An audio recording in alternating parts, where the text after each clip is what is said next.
Yeah, so today I'm going to present about the relationship of David Easton's social capital, or how I called it in the subtitle, how diffuse support is necessary for the persistence of a political system. So David Easton's system theory is a non-normative theory of general range. So he's not just describing how a specific political system works, but he tries to make a general theory for all political systems. Either they are democratic or they are dictatorship, but he tries to make a theory which applies to all of them. And his goal is to create a framework for the analysis of a political life. And just to name what a system is, a system analysis shows the dependence of actions inside the system, and the society is the most complete social system. What is this definition of a political system? A political system is a system through which binding or authoritative allocations are made and implemented, and a political system will be identified as a set of interactions abstracted from the totality of social behavior through which values are authoritatively allocated for all society. Sorry, I made some typos. So when we look at his definition, I think this a set of interactions or authoritative allocations for values for all society as are the central points. So the political system is a system which can make decisions which are then amassed for all society, and the political system is either implicitly or explicitly deciding about values and is implementing them. And political systems are not up there in a big cloud, but political interactions are embedded in the whole amount of social interactions, are influenced by them, and influence them vice versa. So what the political system does influences society, and what society does influences the political system. And this is also true for dictatorships, because also dictatorships, if the economy is good, they can take more money out of it, or they will feel more pressure if people are hungry and are unhappy. And so in general, the political system is open to its environment and interact with it. And there's the intra-societal environment and the extra-societal environment. The intra-societal environment we just discussed already, and the extra-societal environment is, for example, foreign states or societies, or the nature, or other external factors. So here is a drawing of his whole political system theory. So we see here the environment. Here we have the elements of the intra-societal environment, and here we have the extra-societal environment. And the flow from the environments turns to inputs. And there are two types of inputs. First, the demands, and second, the supports. I will come to this later. For us, especially the category of support is really important. And when the political system gets the supports and the demands, the inputs, it turns them into outputs. And this is done by authorities here. And what is happening inside the political system, inside this box, is there's some feedback, and then by different ways, that's the difference between the US and England, or between democracy and dictatorship, or between different types of functioning of political system. But by a certain way, the inputs are changed into outputs. And what's really important, the same for all of them. There are these inputs, then there is this political system by its sets of rules, and then this demands are turned into outputs by the authorities. And then the outputs influences the society, because, for example, if the political system is making one decision which facilitates the growth of the economy, for example, the economic system here changes relatively how it was before this output or this decision was made. And political systems, as we discussed, make binding decisions, but they do not always persist. And as a German, I know this very well from the younger history. For example, we had for 12 years a political system of the Nazis, and everyone had to follow the rules, or everyone thought they have to follow the rules. Of course, there were some people in resistance, but most Germans followed the rules because they say that's how way goes. And then Germany was conquered, and the Nazis lost their power, and from within very short time, the set of rules of the game changed. The same here for the DDR, for the Socialist Republic of Germany. For 40 years, people said, oh, that's how things is, that's how the authorities wanted, and within some months, things changed, and this state or this political system of the Socialist Republic disappeared. And now let's discuss what persistence of a political system mean. And persistence does not mean static stability. Persistence and change of systems, or rather persistence through change, as it is more often the case.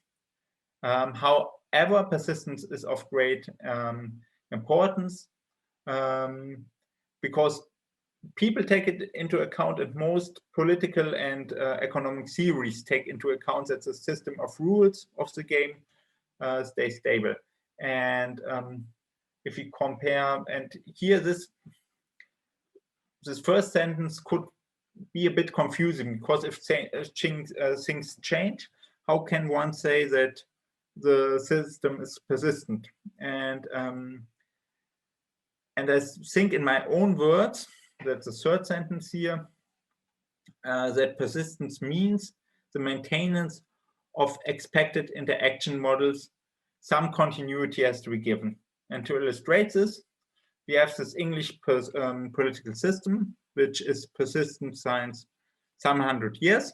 But if we look 150, 200 years ago, we had Queen Victoria, and the political system somehow was different from the political system we have now. For example, we have now a political system where a politician like Jeremy Corbyn, who identifies himself as a socialist, could play a major political role, or he also, some of his allies have a black skin color, so have migrant background, and this was different to the political system which we had before. But some things, and that's why I choose Boris Johnson, didn't change. We have still a very stable ruling class or economic class, and we have a culture which is somehow similar, or in some parts similar to what it was 200 years ago. And we also, the set of roots didn't change completely. So we had rather a slow change in some parts, sometimes even a complete turnaround, but not abrupt, but by little steps. And in some parts we had stability. And so in general, most scientists would agree that we have a persistent political system in England. And when we come to the question, and I think that's the most fascinating thing about this question, what is needed, or what is making the difference between a political system that breaks down, like Nazi Germany or the Social Republic of Germany, and a system which has a very high degree of stability like England. And we have, I think, 2 or 3 conditions. The first condition is that authorities need feedback, which problems have to be solved and which impact their decisions have. If this does not happen, there is no good response. So they need to be aware. If we look at this picture again, what happens if they make this outputs or if they make this decisions, what impact this will have on the environment, on which inputs, which demands this political system is facing.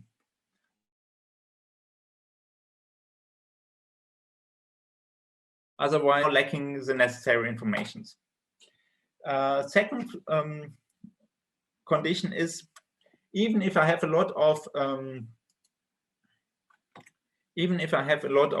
informations, I can still live in a unstable political systems, because, for example, we in the US system, we know it's facing some difficulties in the last years, and there's a lot of information, but still there is somehow stress, and stress is caused by 2 factors. Stress will be said to occur when there's a danger that the essential variables will be pushed beyond what we may designate as a critical range. And critical range is related to normal patterns of operation. So stress can be caused by that people really push their demand very hard into the system, and the system is not able to cope with them or to transform them systematically in outputs. Or the system can also be endangered by disturbances. And for example, if we have something like COVID, this is not really a social stress on the system, but rather is a disturbance which is not normally there, but is just adding extra stress for some certain amount of time. And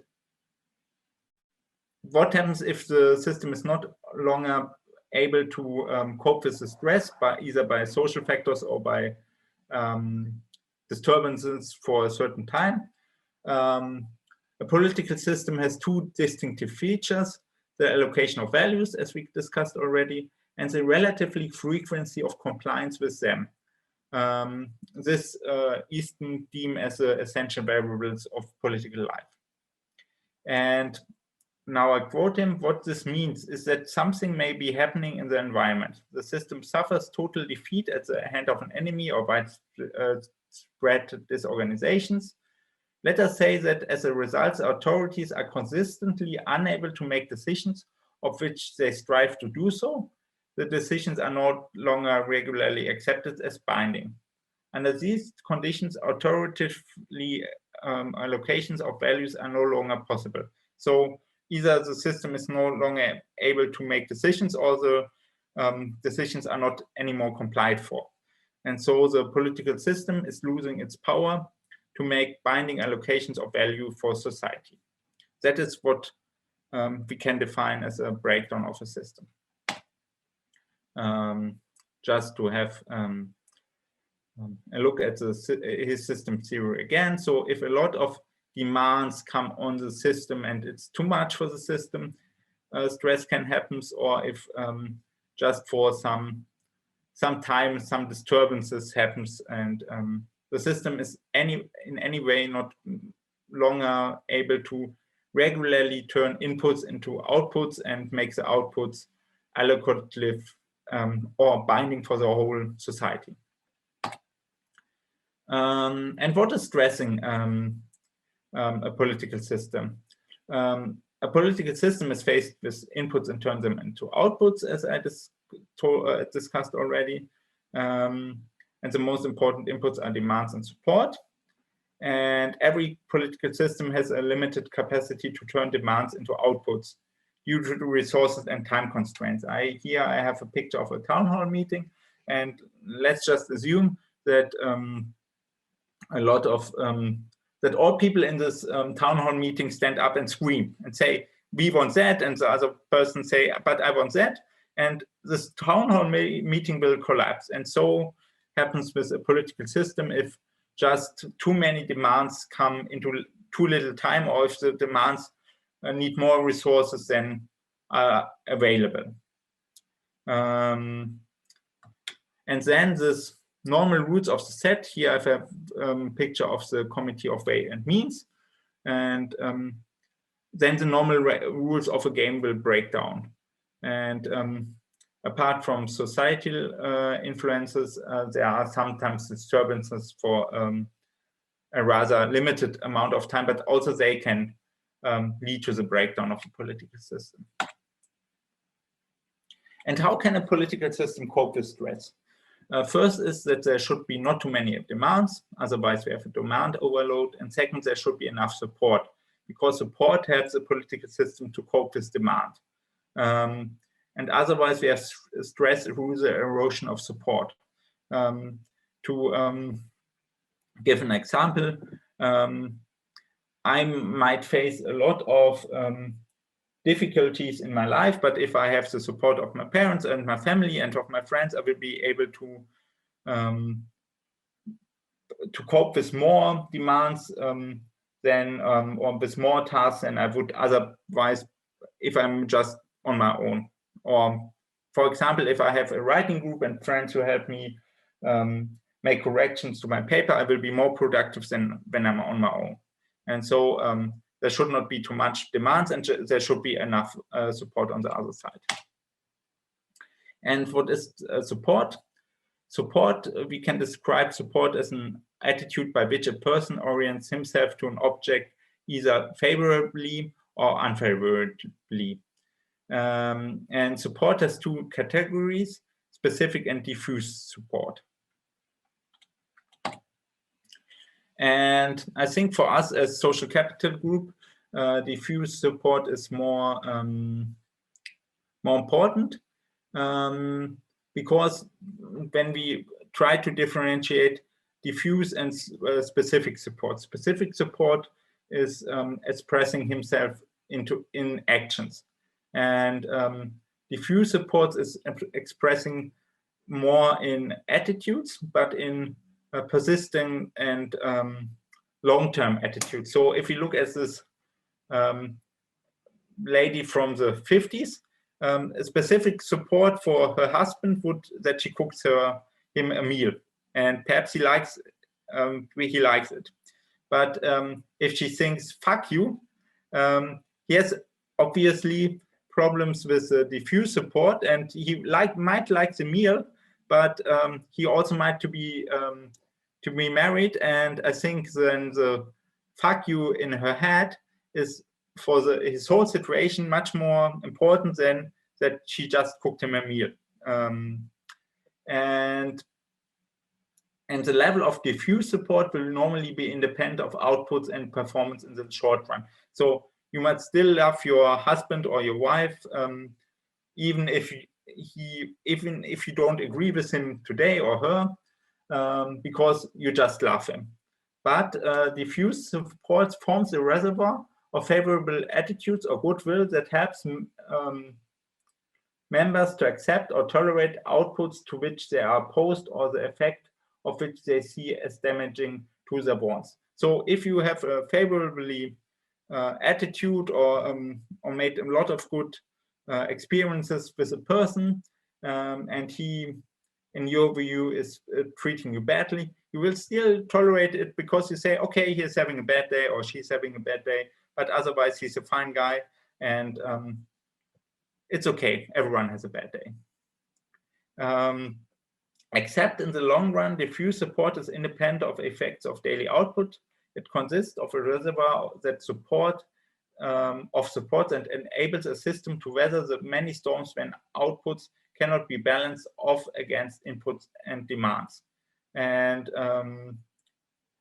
here, I think we come very close to a general theory of social capital, because he's already mentioning the reservoir function, and he's also mentioning that sometimes inputs and demands cannot be balanced with the outputs because there are not enough resources, and the persistence of a political system is depending on the fact if the members of this political system are saying, okay, it's not going my way today, but in generally, I agree with this political system, I trust the political system, and so I'm even if I don't like the specific decision, I still support this political system.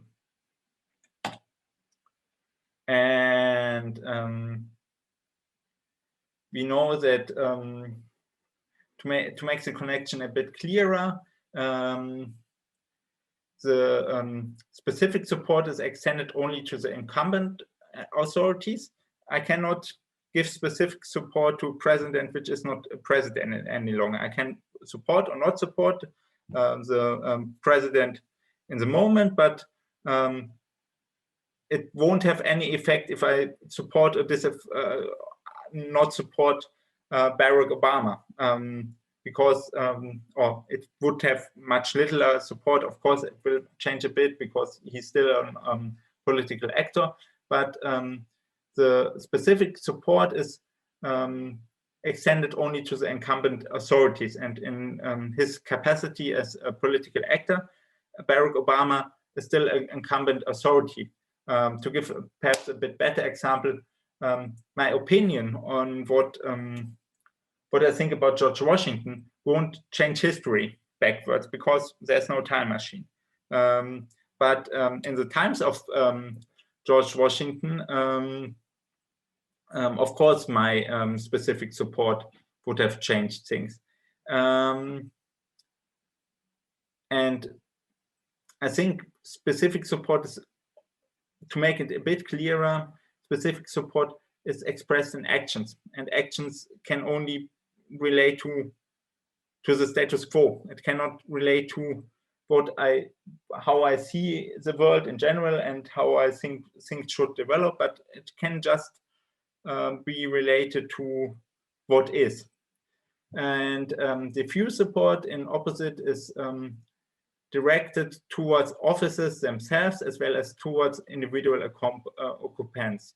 More than diffuse support is support that underlies the regime as a whole and the political community. So even if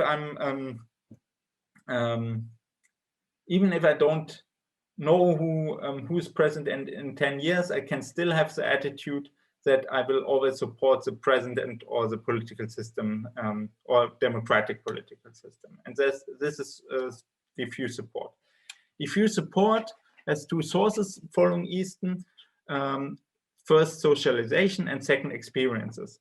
And I think we had in the 90s and 0 years, we had a long-lasting similar debate in political science, what are the sources of social capital. And Easton himself linked diffuse support to trust. And now let me link Easton's theory to social capital explicitly, or what I think links him to social capital. And I think the first, and for my work, most important way how both things are related is that Easton describes in a systematic way why a certain level of social capital, trust, norms, etc., is necessary for the persistence of the political system. The second thing is a difference between specific and diffuse support is, in my view, the most powerful tool to explain what we have seen, that we have seen a generation or two generations of politicians which rather try to maximize support for specific decisions on the cost of diffuse support for the system, because they because of many reasons they saw the political system as given and were not longer fighting as hard as for the support of the political system than maybe political generations did before. The network component of social capital is necessary for feedback loop. So if we have problems that politicians and some parts of society live in very different living realities, and there are no networks to connect them.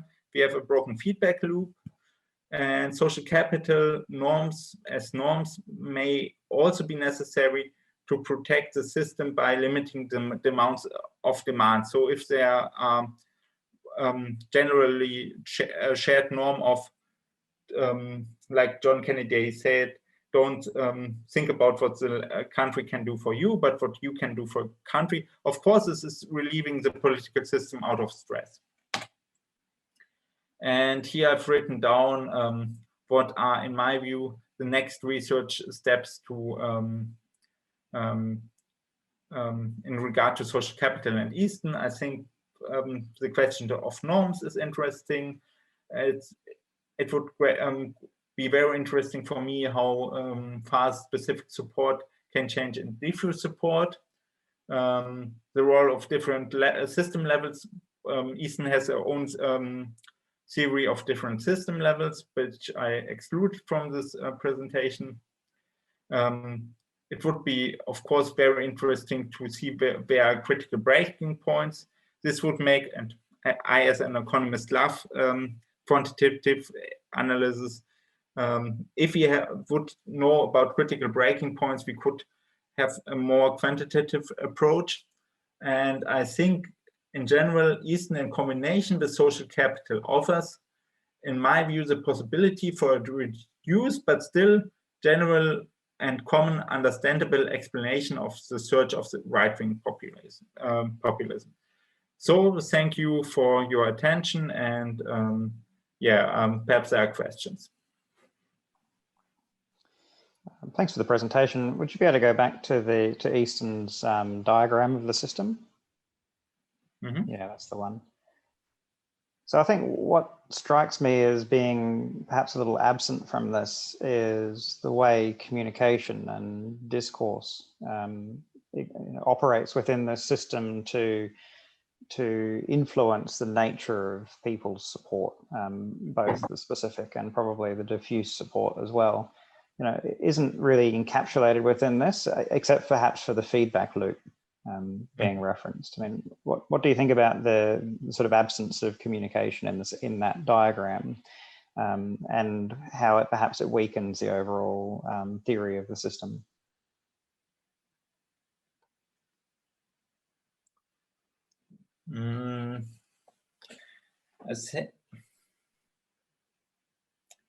I think it's clearly lacking, like here. We know very little about here. I think it's a really reduced form model.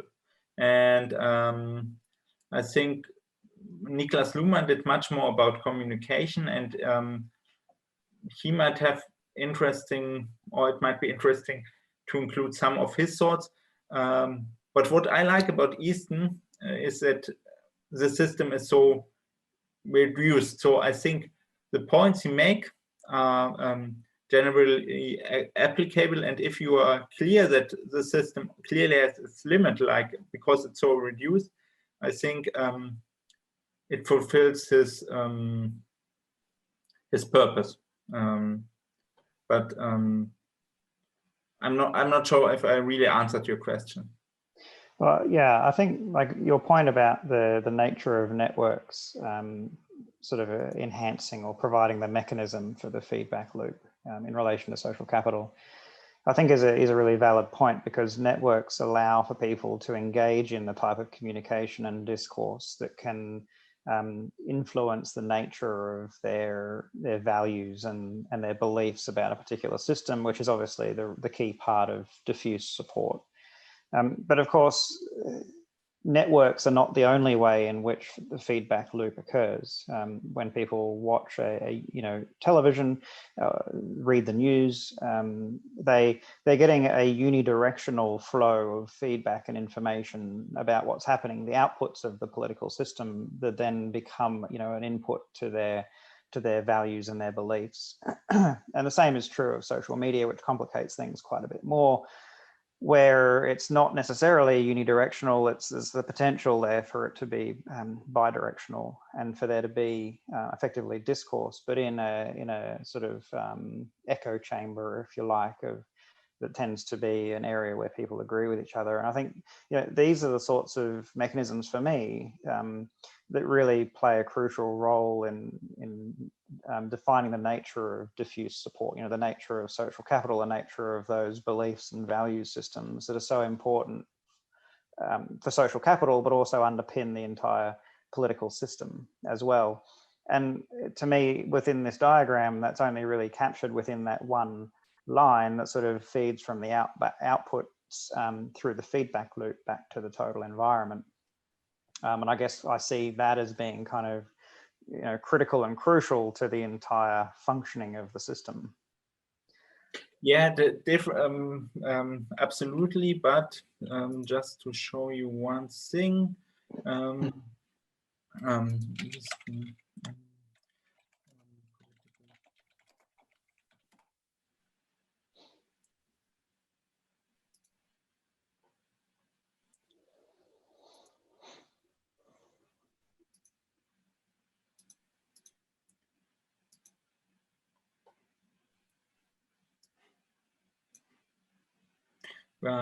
now opening even more reduced form of the political system of Easton. So here, it had less details, but I think if you really want to reduce the model of Easton, there are demands, outputs, a black box called political system, the decisions, and the outputs and input, which are connected in some way. And of course, a lot is missing. I think 95% of reality are missing, or even more. But the beauty I see in this system is that it makes clear, it makes some universal categories or elements of a system clear, and thereby it helps to analyze how a system reacts on its environment. And I think by having such reduced form, many people, especially people which are not politicians or political experience, have the possibility to take this perspective, because many people see a lot of movement, but not the whole picture. And I think this is offering us in a very short amount of time the biggest picture that you can get. And so my message would be, yes, everything is lacking there, but let's take this as a starting point and then plug in more models when we need them. I'm not sure if it's always possible, but that's the way I see Easton's model as useful for me.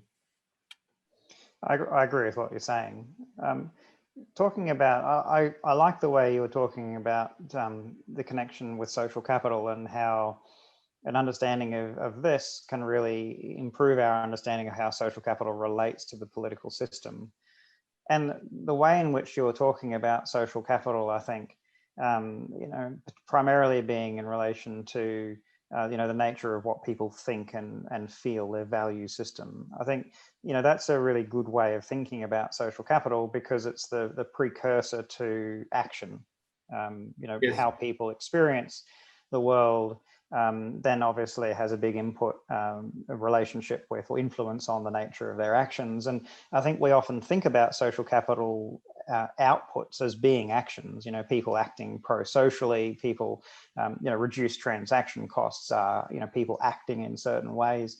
So, you know, all of the outputs of social capital, they tend to be actions. And so thinking about social capital as being, you know, the nature of human experience, you know, what people think and feel, I think is a really useful way to think about social capital. But it's not necessarily in line with a lot of the literature on social capital that tends to treat social capital as networks, you know, as norms, which of course are what people think, but it tends to be sort of instrumentalized a bit into something that is a bit different from just purely being human experience, you know, what people think and feel. Yes, I think what is the contribution, or the frame in which Easton has a strong relation to social capital, is because he has a loop, and so he enhances the capital dimension of social capital, because he's saying this is explicitly, this support is building up and is going down, and he's not talking a lot about networks, as far as I know. I've not read him himself. I've read several articles about him, and he's not talking explicitly about norms, because he's treating very different political systems with very different norms, and very different ways of finding norms, or even different categories of norms. But he's offering us a loop, or a system, how this cognitive dimension of social capital is influenced and influences the political system. Yeah, and I agree with what you're saying, that it really does solidify that capital aspect of social capital. You know, it has tangible value in underpinning the effectiveness of the political system. You know, its importance there is obvious, I think, from the nature of the system, you know, the diagram that's there in front of us. Okay. Well, thanks very much for your presentation, Jacob. I really enjoyed that. I look forward to the next one. Yeah, thanks for discussing with me. I always enjoy too, and every time I'm a bit smarter after we discussed.